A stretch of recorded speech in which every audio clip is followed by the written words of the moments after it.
So, discussing tone in two or more texts for language analysis. Basically, there's 4 different levels you can achieve in regards to tone.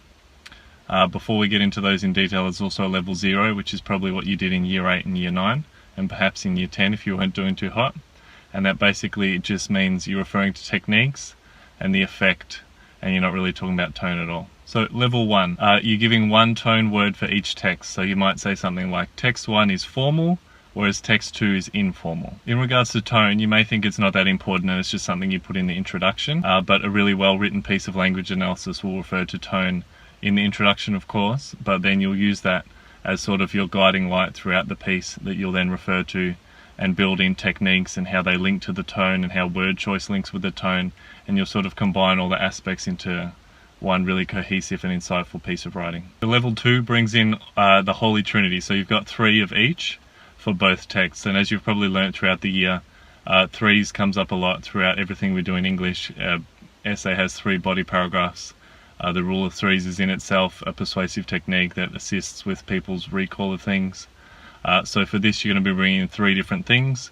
So for example, for text 1, you might say it's formal, stuffy, and uptight, whereas text 2 is casual, relaxed, informal.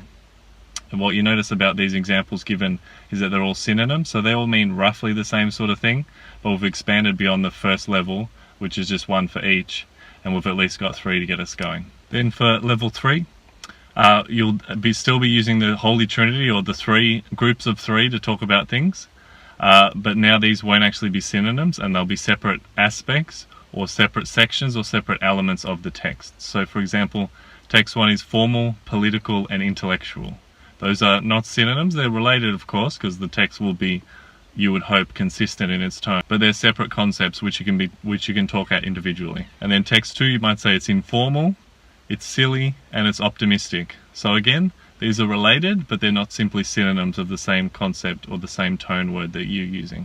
And then level 4 is tonal shifts. So again, we're using the Holy Trinity, so 3 for each text, but then you're adding in complexity, and you're talking about the way that these tones are used or leveraged throughout the piece. I'm going to read from my notes for this one, but you might say that text 1 begins formally, then moves to a more political tone when discussing the context, then becomes quite intellectual when presenting their closing information and thoughts. More so than just any rough mention of tone in the introduction, that's sort of a throwaway line. This is already starting to build in a structure and show that you've got a plan for your 3 body paragraphs just based off these 3 things, and then you can discuss arguments and techniques underneath these big tone word concepts that you can hang things off of. For the second text, I've got here, from the outset it is informal, which then degenerates to a silly tone, later concluding in an optimistic tone when offering the solution to the perceived problem. So again, that's, to me anyway, clearly 3 different things that you could talk about in 3 different paragraphs if you like, or you could just talk about them as a smattering throughout, just depending on what arguments you've chosen to discuss and what techniques you fold in underneath those arguments. So I hope this video has given you some rough idea of the different levels of tone appreciation and analysis you can make in a language analysis essay.